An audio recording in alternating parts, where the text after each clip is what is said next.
धैर्यवान पत्नी और राम लक्ष्मण जैसे दो बच्चे भी थे। सब कुछ था उसके पास। फिर एक दिन उस आदमी के मन में भगवान को पाने की लालसा जगी। उसने सोचा कि मैंने बहुत सारा धन कमा लिया, अब कभी भी धन की कमी तो नहीं आएगी, और धन के अलावा भी मुझे किसी भी चीज की कोई परेशानी नहीं है। बस अब बचे कुचे जीवन में मुझे ईश्वर के दर्शन करने हैं। उस आदमी ने ईश्वर को खोजने की ठान ली। ईश्वर को खोजने की शुरुआत उसने मंदिरों और धर्म स्थलों का निर्माण करवाने से की। पर बहुत सारे मंदिर बनवाने के बाद भी उसे ईश्वर के दर्शन नहीं हुए। फिर उसने दान पुण्य करना शुरू किया। उसने अपने खजाने में से बहुत सारा धन दान पुण्य में लगा दिया, लेकिन फिर भी उसे ईश्वर के दर्शन नहीं हुए। फिर उस आदमी ने सोचा कि अब मुझे बड़े धामों की तीर्थ यात्रा करनी चाहिए। उस आदमी ने बहुत से तीर्थ स्थलों की यात्रा की और उनके दर्शन किए। ऐसे ही 20 साल गुजर गए, पर उस आदमी को ईश्वर कहीं नहीं मिले। भगवान को पाने की कोशिश करते करते वो इंसान थक गया और आखिरकार एक दिन महात्मा बुद्ध के पास पहुंच गया और कहने लगा कि हे बुद्ध, मैं 20 साल से ईश्वर को खोज रहा हूँ, पर मुझे ईश्वर कहीं भी नहीं मिले। क्या आप मुझे ईश्वर को पाने का कोई मार्ग दिखा सकते हैं? उस आदमी की बातें सुनकर महात्मा बुद्ध उससे पूछने लगे कि ईश्वर को खोजना कोई बड़ी बात नहीं है, वो तो बड़ी आसानी से मिल जाते हैं। अच्छा, तुम ये बताओ कि ईश्वर को खोजने के लिए तुमने क्या किया और कहाँ-कहाँ खोजा?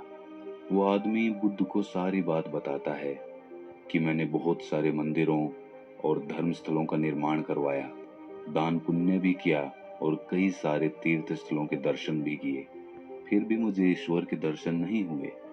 महात्मा बुद्ध उसकी बातें सुनकर हंस पड़े और कहा, ठीक है, तुम्हें ईश्वर के दर्शन करने हैं ना, तुम शाम के वक्त मेरे पास आ जाना, तुम्हें ईश्वर मिल जाएंगे। वो आदमी आश्चर्य से भरकर वहां से चला गया। वो सोच रहा था कि बुद्ध मुझे कैसे ईश्वर के दर्शन करा सकते हैं। फिर कुछ देर बाद संध्या होने को आई, पर महात्मा बुद्ध संध्या होने से पहले कुछ ढूंढ रहे थे। उनके शिष्यों ने आकर पूछा कि हे बुद्ध, आप क्या ढूंढ रहे हैं? महात्मा बुद्ध ने कहा कि मेरे पास एक कीमती मोती था, परंतु वो कीमती मोती खो गया है, उसे ही ढूंढ रहा हूँ। महात्मा बुद्ध की बात सुनकर शिष्य भी उस मोती को ढूंढने में लग गए। सभी मोती को ढूंढ ही रहे थे कि इतने में वो आदमी भी वहां पर पहुंच गया।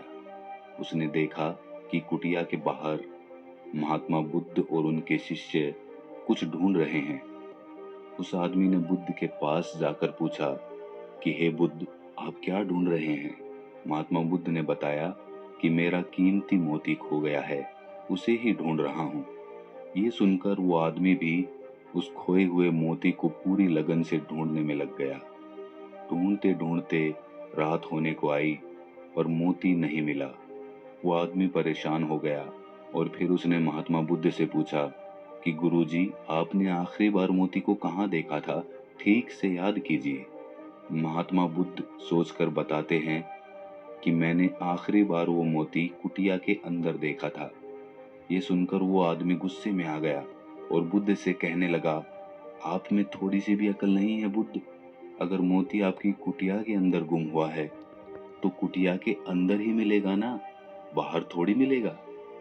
आप सब बेकार में इधर उधर ढूंढ रहे हैं और मुझे भी अपने साथ ढूंढवा रहे हैं। आप अपना तो समय व्यर्थ कर ही रहे हैं और दूसरों का भी समय व्यर्थ कर रहे हैं। फिर महात्मा बुद्ध उस आदमी की तरफ देखकर मुस्कुराने लगे। ये देखकर वो आदमी बोला कि हे बुद्ध, आप हंस क्यों रहे हैं? मुझे कुछ समझ नहीं आया। महात्मा बुद्ध बोले कि मैं तुम्हें यही तो समझाना चाहता था कि जिस ईश्वर को तुम 20 सालों से बिना सोचे इधर उधर ढूंढ रहे हो, तुमने उसे कभी अपने अंदर की कुटिया में खोजा ही नहीं।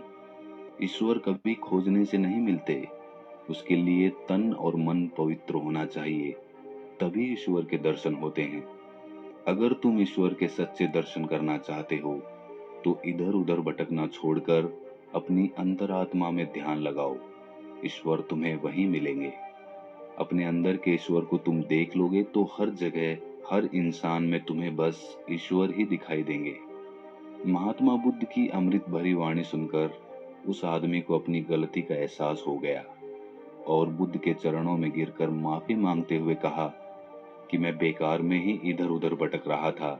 वास्तव में तो ईश्वर हमारे अंदर ही होते हैं।